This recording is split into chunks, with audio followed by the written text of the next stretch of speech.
Nagmumuryot si Chiki. Ayaw niya na ng didi. Naghanap siya ng kanin. Ito na. Ito. O, diba?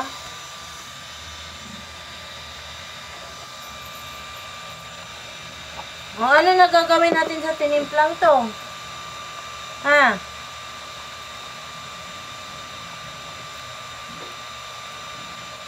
Ang dami ko naman tinimpla.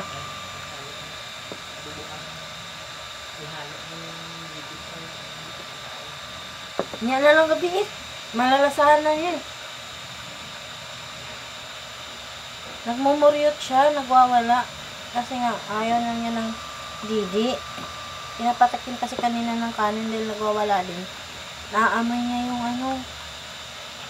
ulam.